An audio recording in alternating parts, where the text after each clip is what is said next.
안녕하세요. 전 휴대폰으로 여러 가지 정보를 제공하는 사업을 하고 있는 벤처 사업가 40대 남성입니다. 하는 일이 오차를 허용하지 않는 프로그램이나 수치를 계산하는 일이라서 늘 스트레스에 노출되어 있는데요. 그럴 때마다 이 채널을 통해 다른 사람들의 속사정에 귀를 기울이곤 합니다. 사람들마다 말 못할 사정이나 사연이 참 많다는 걸 느끼면서 일할 때는 잘 느끼지 못했던 인간다움을 다시 한번 깨닫곤 합니다. 제 입으로 이런 말씀 드리기가 좀 부끄럽긴 하지만 전 소위 말하는 엘리트 코스를 쭉 밟아온 축에 속하죠. 명문 고등학교를 졸업했고 국내 최고 대학을 졸업했어요. 물론 틈틈이 어학 공부를 위해 유학도 다녀왔고요. 그리고 취업도 국내 최고 기업에 단번에 들어갔습니다. 부모님은 두 분 모두 교수시고요. 사는 곳도 강남입니다. 어떻습니까? 그래도 이만하면 어디서도 꿀릴 것 없는 남자죠? 그런데 말이죠. 막상 저도 이 세계에선 그렇게 잘난 사람이 아니랍니다. 고등학교 동창들 중 재벌은 둘째 치고서라도 준 재벌 자제들만 따져봐도 수두룩하고요. 직장 동료들 중에 미국 유수의 대학을 졸업하거나 해외 기업에서 근무를 하다 스카우트된 인물들도 널렸거든요. 저희 부모님은 평생 학문을 연구하신 교수들이시지만 수십억대 매출을 올리는 성형외과 의사 부모를 둔 친구들이나 회장님 소리를 듣는 아버지를 둔 친구들도 많죠. 그래서 제가 그렇게 잘난 사람이 아니라는 말씀을 드리는 거예요. 하지만 전 예전부터 그런 스펙 따위는 크게 신경 쓰지 않고 살았습니다. 저보다 잘난 사람들이 많다는 건 당연히 인정을 했고 집안이나 학벌, 인맥 같은 건 제 성공의 큰 요소라고 생각하지도 않았죠.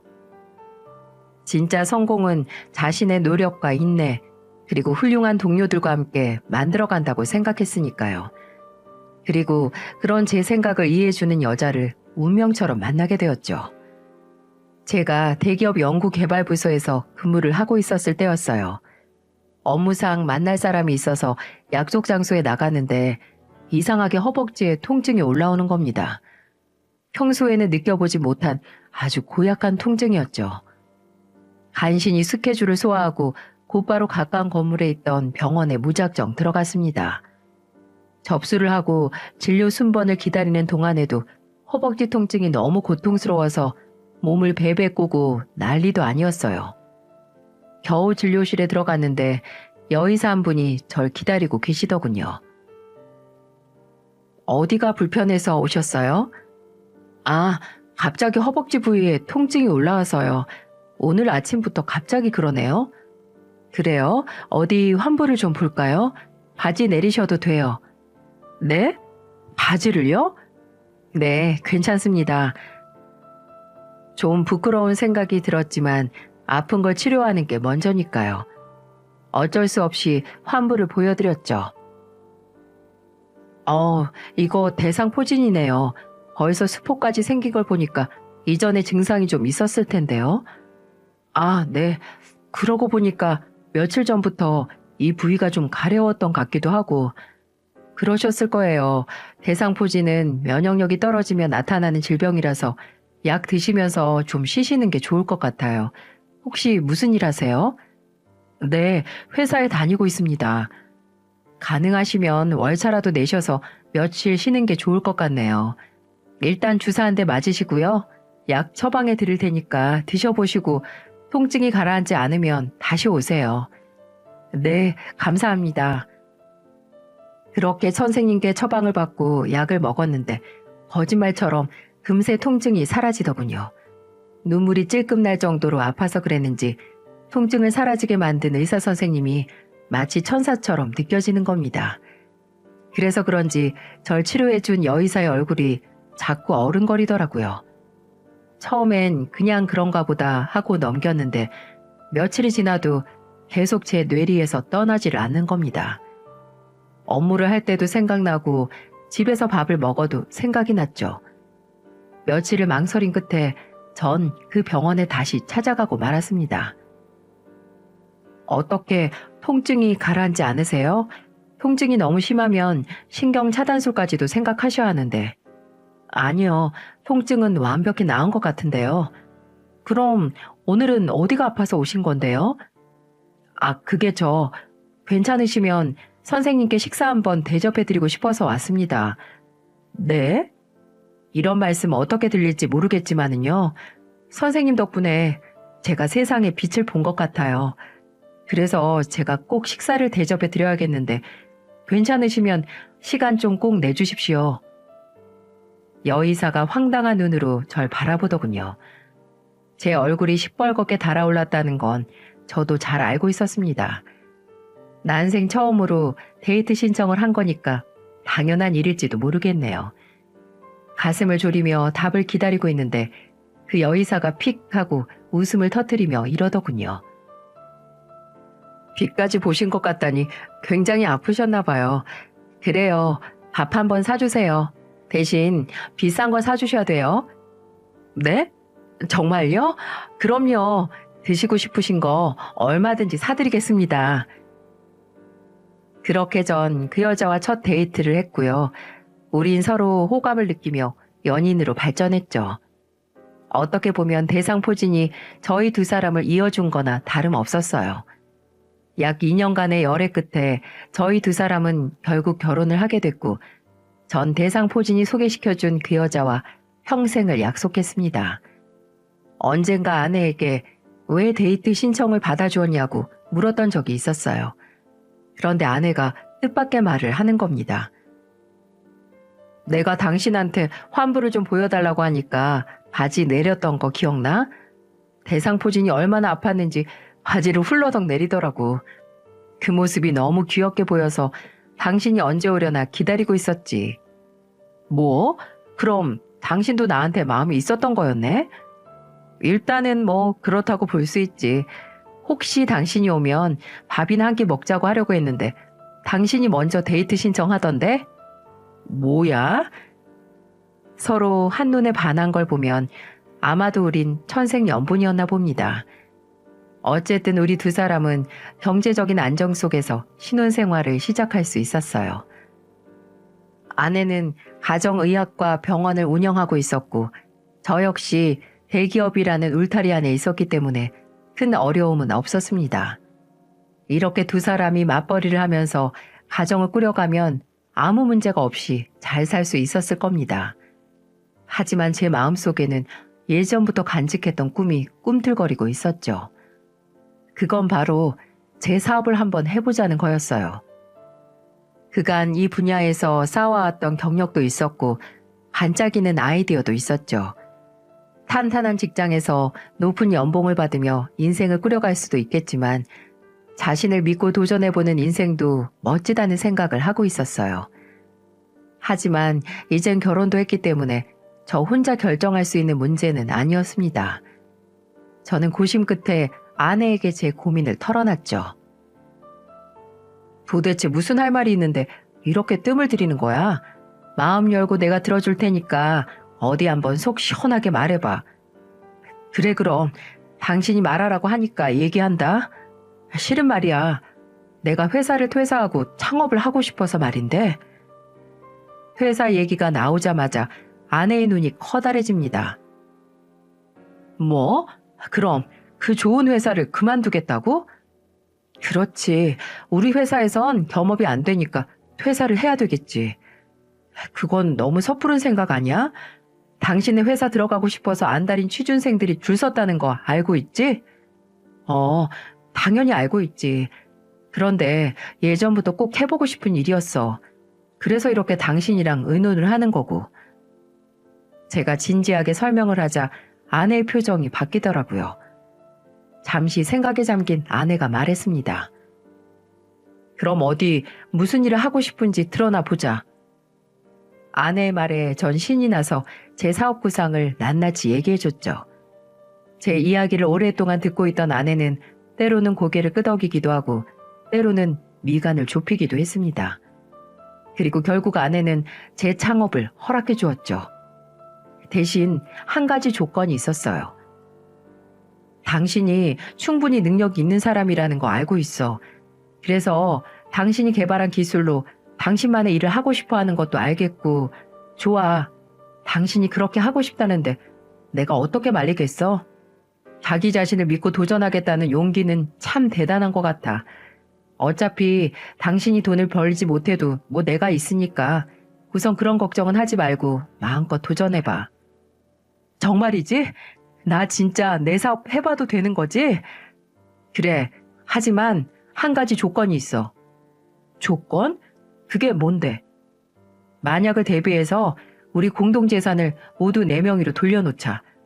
그래야 당신이 혹시 망하더라도 우리 재산을 지킬 수 있잖아. 아내의 제안은 제가 길게 고민할 것도 없었어요. 어차피 아내의 병원이 있는 4층짜리 건물은 원래 장인어른이 아내에게 해준 거였으니 처음부터 아내 명의로 되어 있었고, 그 밖에 수도권 외곽에 있는 몇 개 부동산도 아내의 이름으로 등기가 되어 있었어요. 공동재산이라고 해봤자 우리가 결혼하면서 구입한 아파트뿐이었어요.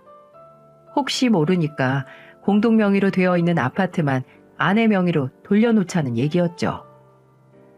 좋아, 난 상관없어.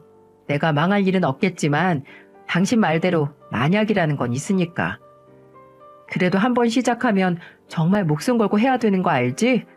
나도 병원 처음 열었을 때 1년 넘게 손가락 빨고 살았어. 나 그렇게 오래 못 기다려. 그러니까 정말 죽을 힘을 다해서 해야 돼? 당연하지. 여보, 아무튼 이해해줘서 너무 고마워. 아내의 허락은 천군만마를 얻은 것처럼 든든했습니다. 저는 몇몇 동기들과 함께 회사를 퇴사하고 저만의 회사를 창업했죠. 정말 열심히 일했습니다. 대기업에 다닐 때도 열심히 일했지만 막상 제 사업을 하다 보니까 더 열심히 일하게 되더라고요. 그리고 창업 후 몇 달 만에 첫 매출이 일어났습니다. 제가 개발한 프로그램을 눈여겨보던 회사에서 구매를 해주기로 한 것이었죠. 그런데 그 회사에서 저희 제품을 쓰고 난 뒤 무척 만족스러웠나 봐요. 그쪽에서 좋은 평가를 해주자 다른 회사에서도 구매 요청이 쇄도했고 회사 매출은 점점 불어나기 시작했습니다. 그리고 창업 1년 만에 저희 회사는 그 분야에서 독보적인 회사로 손꼽힐 만큼 성장했어요. 정말 뜰 듯이 기뻤습니다. 노력한 대가를 정당하게 보상받는 것 같아서 기뻤고요. 절 믿어준 아내에게 증명한 것 같아서 더욱 기뻤어요. 여보, 오늘 우리 프로그램을 계약하고 싶다고 문의한 곳이 얼마나 많았는지 알아? 이러다가 나 금세 재벌되게 생겼다니까. 아이고, 그랬어? 우리 남편 정말 대단하네. 그야말로 승승장구라는 말이 모자람이 없었어요. 바깥에서도 인정을 받고 아내한테도 인정을 받으니까 제 어깨는 한껏 부풀어 올라 있었죠. 그래서였을까요? 거칠 것 없이 순조로웠던 사업이 위기에 빠진 건 순식간이더군요. 개발 과정에서 전혀 예상하지 못한 오류가 툭 하고 튀어나온 것이었죠. 이에 대한 불만을 처리하려고 했는데 어떻게 된 일인지 도무지 오류를 수정할 수가 없었던 것이었어요. 아무리 머리를 싸매고 백방으로 알아봐도 원인을 찾을 수가 없더라고요. 프로그램이 갑자기 제 기능을 하지 못하니 고객사들의 원성은 자자했고 결국은 환불 요청까지 이어지기 시작했습니다. 올라갈 땐 거침없이 올라가더니만 무너지기 시작하니까 한꺼번에 와르르 무너지더군요. 프로그램 하자에 대한 불만은 계속 이어졌고 고소를 하겠다는 고객사도 있었습니다. 이걸 수습하느라 벌어뒀던 회사 자금을 모조리 투입해야 했고 결국은 아내에게 손을 벌려야 할 순간까지 오고 말았죠. 고심 끝에 아내에게 돈을 빌려달라고 부탁을 했습니다. 그런데 아내는 단호하게 제 부탁을 거절하더라고요. 그건 안 돼. 당신이 벌린 사업이니까 당신 선에서 해결하는 게 좋겠어. 우리 집 재산을 건들기 시작하면 걷잡을 수 없이 악화되고 말 거야. 우리 둘의 사이를 위해서라도 집 재산은 건들지 않는 게 좋아. 여보, 당신 말이 무슨 뜻인지 알겠는데 지금 회사 사정이 너무 어려워. 전부 환불을 원하다 보니까 자금이 부족한 상황이야. 그건 나도 이해하는데 아무튼 사업과 상관없는 재산은 지켜야 된다고 생각해. 이럴수록 일과 가정을 분리해야 최소한의 행복을 지킬 수 있는 거야. 집이 위험해지면 자칫 누리 사이도 위험해지는 거야. 무슨 말인지 알겠어? 아내의 야속한 말에 마음이 섭섭해집니다. 지금 당장 남편이 죽겠다는데 선을 긋는 아내가 그렇게 미워 보일 수가 없더군요. 제가 아무리 사정을 해도 아내는 제 부탁을 들어줄 생각이 없었습니다. 차라리 은행을 알아보라며 매몰차게 거절을 했죠. 그러니 더 이상 아내에겐 할 말도 없었고요. 사실 아내는 옳은 선택을 한 겁니다. 미 빠진 독에 물을 들이부어봤자 헛수고에 불과한 거겠죠. 망해가는 사업을 살리려다가 아내 병원과 사는 집마저 날려버릴 수도 없는 노릇이었죠. 남편의 도전은 응원하지만 가정에 피해를 끼치면 안 된다. 이것이 지극히 현실적인 아내의 생각이었습니다. 하지만 어떻게 해서든 문제를 해결해야만 했어요. 프로그램의 치명적인 오류를 찾아내야 했고 동시에 썽이 난 거래처들을 달래야만 했죠. 거기에다 작은 문제까지 해결해야 했으니 그 시간이 얼마나 버거웠는지 모르겠습니다. 이를 악물고 최선을 다했지만 일이 해결될 기미는 좀처럼 보이지 않더군요. 사업이 잘 나갔을 땐 철석같이 붙어있던 사람들이 하나둘씩 다 떠나고 어느 순간 마음 편하게 소주 한 잔 기울일 상대도 없었죠. 일이 잘 풀리지 않으니까 정말 별의별 생각이 다 들더군요. 얌전히 회사나 잘 다닐 걸, 그냥 모든 걸 포기하고 재취업이나 할까. 난 원래 이것밖에 안 되는 사람이었나. 온갖 패배감과 좌절감이 절 괴롭혔어요. 한때 어깨뽕을 한껏 올라가게 했던 자신감도 싹 사라지고 없었습니다. 다 때려치운 다음 홀가분해지고 싶다는 생각이 절로 들더라고요. 그나마 다행인 점은 그래도 제겐 아내가 있었고 돌아갈 따뜻한 집이 있다는 거였어요. 능력 있는 아내 덕분에 생활하는 걱정은 하지 않아도 됐고 노곤했던 일상의 피로를 깨끗이 씻고 몸을 누일 곳이 있다는 게 얼마나 위안이 됐는지 모릅니다. 이래서 아내가 선을 그었는지도 모르겠네요. 일과 가정을 철저히 분리해야 최소한의 행복을 지킬 수 있다는 아내의 말이 무슨 뜻인지 어렴풋이 알겠더라고요. 모든 재산을 자기 명의로 해둔 아내의 현명함에 고개가 끄덕여질 정도였죠. 하지만 여전히 제가 벌린 사업은 위태롭게 그지 없었습니다. 매일같이 쫓기듯 살아야 했고 평생 들어보지 못한 비난과 원성도 받아들여야만 했습니다. 이 상황을 어떻게든 벗어나 보려고 백방으로 뛰어다녔지만 도저히 탈출구가 보이지 않을 정도로 막막하더군요. 바깥에선 가진 고충을 다 겪고 집에 돌아와서야 겨우 발을 뻗는 일상이 한참이나 반복되고 있었어요. 그날도 여느 때와 다름없이 혼이 빠지도록 일을 하고 있었는데요. 외부에 약속이 있어서 약속 장소로 향하던 길이었어요. 버스에 축 늘어진 몸을 싣고 창밖을 보고 있는데 마침 버스가 아내의 병원이 있는 대로변을 지나가는 게 아니겠어요? 그렇게 아내의 병원을 물끄러미 보고 있자니 대상포진 덕분에 아내를 만난 일과 연애를 시작했던 시절이 떠오르면서 피식하고 웃음이 터지더라고요. 잠시나마 행복했던 추억에 빠지니까 헛헛했던 마음이 훈훈해지더군요. 퇴근길에 아내가 좋아하는 매운 떡볶이나 포장해서 가야겠다는 생각을 하고 있었어요. 바로 그 순간 제 시선 안으로 병원 건물에서 나오는 아내가 딱 들어오는 겁니다. 전 버스 안에 있었으니까 당연히 아내는 제가 지켜보고 있는 줄도 몰랐겠죠.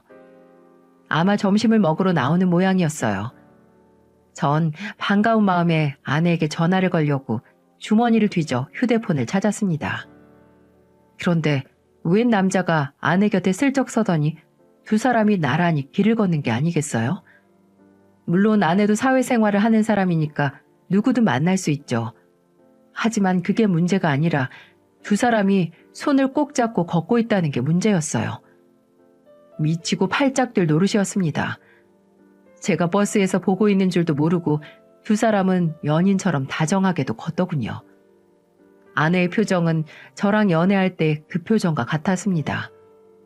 어느 순간 아내 얼굴에선 볼 수 없었던 그 행복한 표정 말이죠. 아내 곁에서 깔깔거리는 그 남자의 얼굴도 선명히 보였어요.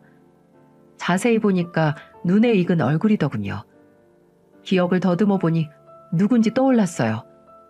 훤칠한 키, 오똑한 코, 진한 쌍꺼풀을 가진 눈. 그놈은 바로 아내의 병원 건물에서 약국을 운영하는 젊은 약사였습니다.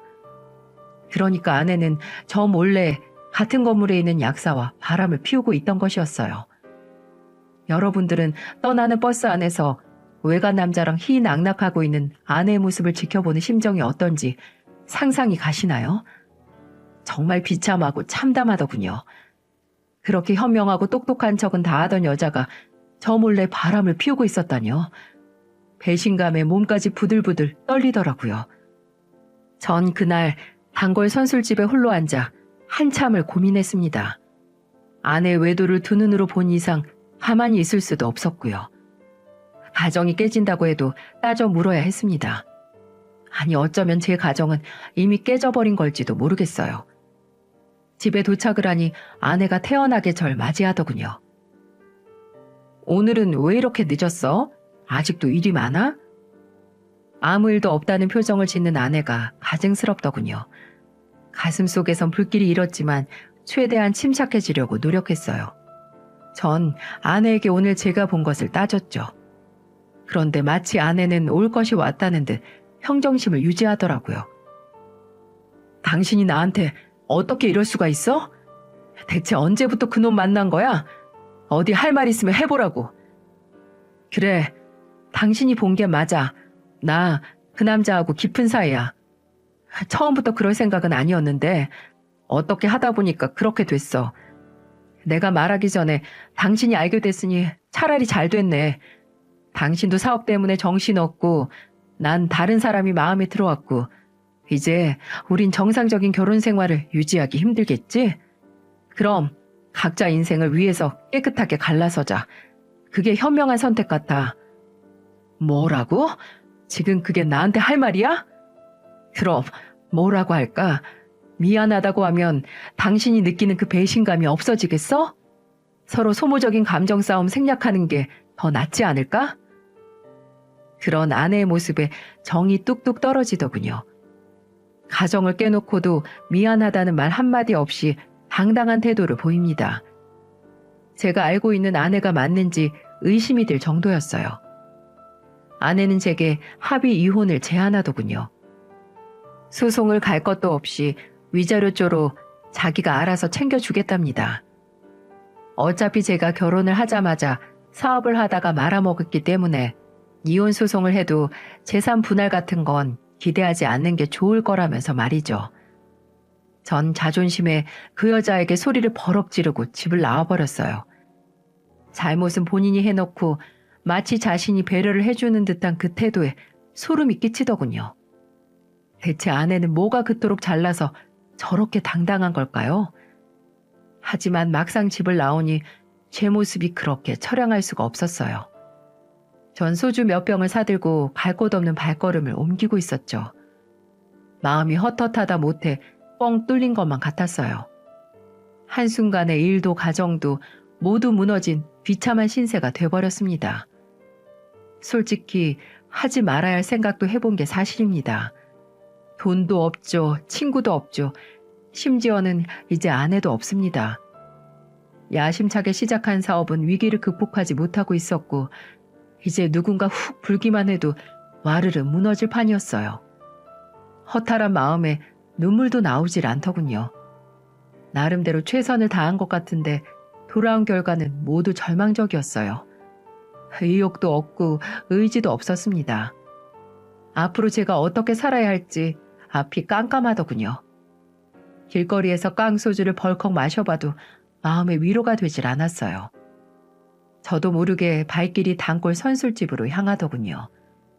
몇 년 전부터 쭉 다녔던 곳이었는데 그때부터 지금까지 한결같은 곳이었습니다. 막 문을 닫으려던 사장님이 절 알아보시곤 자리를 내어줍니다. 그리고 뜨끈한 어묵탕부터 내주시더라고요. 그런데 참 이상한 일이죠. 뜨거운 국물을 몇 숟가락 떠먹었더니 헛헛한 마음이 좀 채워지는 겁니다. 그렇게 허한 마음을 달랜 저는 사장님을 붙들고 속 얘기를 털어놨어요. 이래서 힘들고 저래서 힘들다. 사업은 다 망하기 일보 직전이고 바람난 아내는 얼굴에 철판을 깔았다. 묵묵히 제 이야기를 들어주신 사장님이 제게 술을 한 잔 따라 건네며 이렇게 말씀을 하시더라고요. 내가 자네를 오랫동안 봐왔지만 내 이야기를 한 번도 해준 적은 없었지? 그럼 오늘은 내 이야기를 좀 들어볼 텐가? 사장님이 담담하게 자신의 이야기를 꺼냈어요. 젊었을 적 운수업을 크게 했던 사장님은 남부러울 것 하나 없는 인생을 사셨답니다. 돈이라면 세기도 귀찮을 만큼 쓸어 담으셨다나요? 당시에는 자고 일어나면 금고에 돈이 수북하니 가득했었다죠. 하지만 믿었던 사람에게 크게 배신을 당했고 누명까지 뒤집어 쓴 바람에 징역까지 사셔야 했다고 하네요. 출소를 하고 돌아왔을 땐 그 많던 재산이 공중분해가 되어 있었고 당장 끼니를 걱정해야 할 만큼 빈털터리가 되어 있었다는 거죠. 그뿐만이 아니었대요. 사장님이 수영 생활을 하는 동안 바람이 난 아내는 재산을 모두 들고 어디론가 도망을 갔고 생때 같은 자식들 얼굴은 그 뒤로 단 한 번도 보지 못하고 살았다네요. 그렇게 좌절을 한 사장님은 술에 취해 길거리에 주저앉아 있었는데 지나가던 할머님 한 분이 자기한테 1,000원짜리 한 장을 내밀며 아무리 힘들어도 끼니를 거르지 말라고 했다는 겁니다. 그 말에 정신이 퍼뜩 들었다나요? 사장님은 그 길로 노가다니 배달이니 험한 일을 마다하지 않고 살기 위해 발버둥을 쳤다네요. 그렇게 사니까 고통이 서서히 잊혀지며 사라지더라는 겁니다. 지금 자네를 보니까 내 옛날 모습이 떠올라. 그러니까 이 뜨끈한 국물 맛을 잊지 말고 이 악물고 살아. 그러면 이 고통도 어느 순간 잊혀지게 되어 있어. 사장님의 그 말 한마디가 여운처럼 맴돌더라고요. 전 그 선술집에서 다짐했어요. 모든 걸 다시 시작하기로 새롭게 결심을 한 겁니다. 이제 돌아갈 집도 없었으니 그냥 사무실에서 지내기로 했죠. 절지부심한 저는 가장 먼저 처리해야 할 일부터 부딪히기로 했어요. 잘못된 프로그램 때문에 피해를 입은 고객사 대표에게 일일이 전화를 걸어서 시간이 걸리더라도 틀림없이 책임을 지겠다고 약속을 했습니다. 그러니 제게 조그만 시간을 달라고 간청을 했죠. 그리고 대체 개발 프로그램의 오류가 어디서부터 시작됐는지 하나하나씩 되짚어 보았습니다. 밤을 새는 일은 다반사였고 생라면을 씹어 먹으며 원인을 찾을 때까지 찾고 또 찾았죠. 저보다 더 능력 있는 사람한테 조언을 구하면서 프로그램을 처음부터 다시 시작했어요. 그렇게 몇 달을 미친놈처럼 버티다 보니까 드디어 한 줄기 빛이 비추더군요. 네덜란드 개발사에서 저와 똑같은 현상을 경험한 사례를 찾아낸 것이었어요. 전 곧장 그곳에 이메일을 보내서 도움을 요청했습니다. 그리고 아주 귀중한 해결 방안을 찾아낼 수 있었죠. 그걸 계기로 오류 없이 완벽하고 개량된 프로그램을 만들어낼 수 있었습니다. 피해를 본 고객사에게 무상으로 프로그램을 제공했어요. 처음엔 반신반의했던 그들도 완벽히 구동하는 프로그램에 아주 만족해했죠. 상품이 완벽하니까 매출은 자연스럽게 상승하기 시작했어요. 자금이 원활하게 도니까 모든 게 숨통이 탁 트이더군요. 직원들도 다시 돌아왔고 프로그램 홍보도 훨씬 더 쉽게 진행할 수 있었습니다. 까마득한 나락으로 떨어진 줄 알았던 사업에 정상 궤도로 돌아오기까진 그리 긴 시간이 필요하지 않았습니다. 더구나 제 프로그램이 해외 기업에까지 알려지며 매출은 기하급수적으로 늘어나게 되었고 전 흔히 말하는 대박을 터뜨렸어요. 절 취재하기 위해 다양한 매체에서도 문의가 쇄도했고 저희 회사에 투자를 하겠다는 곳도 많아졌죠.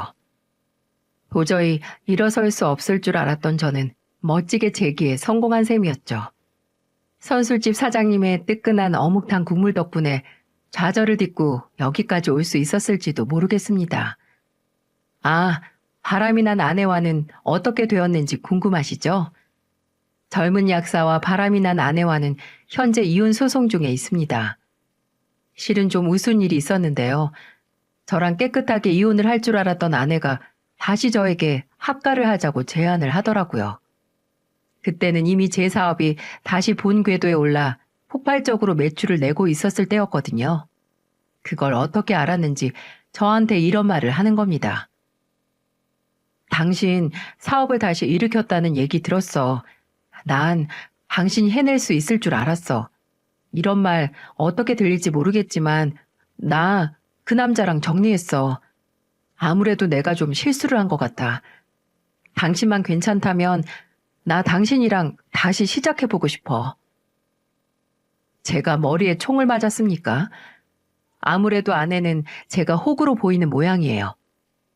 자신이 살자고 하면 살고 떠나라고 하면 떠나는 그런 호구 말이죠. 전 그런 아내 면상에다가 이혼 서류를 집어던지며 말했어요. 내가 미쳤니? 바람난 여자랑 같이 살게. 네가 그랬지? 각자 인생을 위해서 깔끔하게 헤어지자고. 그 말에 나 완전 찬성해. 나 이제 더 이상 너한테 미련 같은 거 없거든? 그러니까 쓸데없이 소송 같은 거 하지 말고 깨끗하게 갈라서자. 어? 미안하지만 난 그럴 생각이 없는데? 내가 왜 당신이랑 이혼해야 하는데? 그동안 내 덕분에 어려운 사업 잘 이끌어간 거잖아. 당신이 성공할 수 있었던 거 내가 내조를 한 부분도 있는 거야. 그러니까 난 당신이랑 절대 이혼하지 않을 거야. 표정 하나 변하지 않고 잘도 떠들더군요. 알고 보니 아내는 철면피 중에 철면피인가 봅니다. 제가 사업이 어려울 때 단 한 푼도 도와주지 않았던 사람이에요. 오히려 지가 피해볼까봐 미리미리 재산 명의도 다 돌려놓은 여자입니다. 그렇다고 가정을 잘 지키기라도 했나요? 젊은 놈이랑 바람나서 제게 당당히 이혼을 요구한 사람이었죠. 그런데 이제 와서 제 성공 아내는 자신의 지분도 있다고 주장을 하니 이 얼마나 황당한 노릇입니까? 전 곧장 이혼 소송을 걸었습니다. 아내의 외도로 인한 피해 보상과 이혼 소송을 함께 진행한 거죠. 그리고 아내의 상간남에게도 똑같이 소송을 걸었고요. 그러던 어느 날 아내와 바람을 피운 그놈에게서 연락이 오더군요. 저와 긴히 할 말이 있다며 시간을 내달라는 것이었어요. 솔직히 그놈 얼굴도 보고 싶지 않았지만 이제 와서 저한테 무슨 말을 하려는지 궁금하기도 하더군요. 그래서 아내의 상간남과 마주하게 되었죠. 이제 겨우 30대 초반인 그놈은 제게 머리를 숙이며 이렇게 말을 하더라고요. 정말 죄송하게 됐습니다. 진작 사과 말씀을 드렸어야 했는데 이 일을 어떻게 해야 할지 몰라서 사과가 늦었습니다. 정말 죄송합니다. 그쪽에게 사과받자고 만난 거 아니고요. 아시겠지만 이미 그 여자와 이혼 소송 중이니까 이젠 사과 같은 거 별 의미가 없네요. 왜 절 보자고 하셨는지 일단 말씀해 보시죠. 솔직히 이런 말씀이 어떻게 들릴지 모르겠지만 제가 사장님의 아내분과 그렇게 된 것은 어쩔 수 없는 측면도 있습니다. 뭐요? 그럼 제 아내와 바람이 난 게 본의가 아니었다는 겁니까? 그게 지금 말이 된다고 생각하세요? 예, 말이 안 된다는 거 알지만 솔직히 사모님이 제게 만나달라는 압박에 못 견딘 이유도 있었어요. 아시다시피 제가 운영하는 약국이 사모님이 가지고 계신 건물에 입점돼 있잖아요. 게다가 사모님은 병원까지 운영하시니까 제 약국은 사모님 손에 달려있다고 해도 과언이 아니죠. 그게 무리한 요구인 줄 알면서도 자꾸 약국을 걸고 넘어지시니까. 그놈의 말을 듣고 나니 몰랐던 아내 행태까지 알게 되었어요. 그러니까 먼저 꼬리를 친 쪽이 아내였고 자신은 약국을 순탄하게 운영하기 위해서 어쩔 수 없이 만남에 응했다는 것이었어요. 그게 불륜인 줄 알면서도 말입니다. 더욱 기가 막힌 건 그러다 어느 순간 자신의 헌신짝처럼 내버리더니 약국을 빼라고 종용하더라는 것이었어요. 약사 입장에선 정신을 차려보니 자신은 유부녀와 바람을 피운 천하의 몹쓸놈이 되어 있었고 제게 상간소송까지 걸려서 재판을 받아야 할 상황이 되어 있더라는 것이었죠. 처음엔 약국을 지키기 위해 아내의 요구를 조금씩 들어주던 것이었는데 일이 점점 심각하게 번져서 이젠 건물에서 쫓겨나기 직전이라는 거죠. 제가 사장님께 변명을 하고자 하는 건 아니에요. 분명 제 불찰도 있습니다. 다만 본의가 아니었다는 점을 사장님께 꼭 말씀드리고 진심으로 사죄를 드리고 싶었습니다. 그놈의 사과에 마음이 조금 누그러지더군요. 어떻게 보면 이 자식도 아내의 마수에 당한 피해자일지도 모른다는 생각도 들었고요. 하지만 이젠 수습하기엔 너무 늦어버렸습니다. 자신의 잘못을 깨달은 순간 멈췄어야 했어요. 전 그 자식에게 분명히 말했죠. 아무리 그래도 송사를 취할 생각은 없다고 말이죠. 그쪽도 순순히 인정하더라고요. 죗값을 치러야 자신도 마음이 편해질 것 같다며 자신의 도움이 필요하다면 얼마든지 돕겠다는 말도 덧붙였어요. 아직 아내와의 소송 결과는 나오지 않았습니다. 하지만 외도의 증거나 아내 귀책 사유가 충분해서 승소가 거의 확실하다고 하더군요. 이런 상황에서도 아내는 제게 문자를 보내며 제 마음을 돌리려고 애를 쓰고 있습니다. 현명하고 똑똑한 줄로만 알았던 아내가 이런 쪽에는 영 머리가 돌아가지 않는 모양입니다. 지금은 좋은 쪽으로 생각하고 있어요. 제가 만약 사업상 위기를 겪지 않았더라면 아내의 진짜 모습을 몰랐을지도 모르겠네요. 그리고 또 하나, 어떤 어려움이 닥치더라도 이악 물고 버티면 꼭 극복할 수 있다는 믿음도 생겼고요. 제 사연은 여기까지입니다. 끝까지 제 속 얘기를 잘 들어주셔서 감사합니다.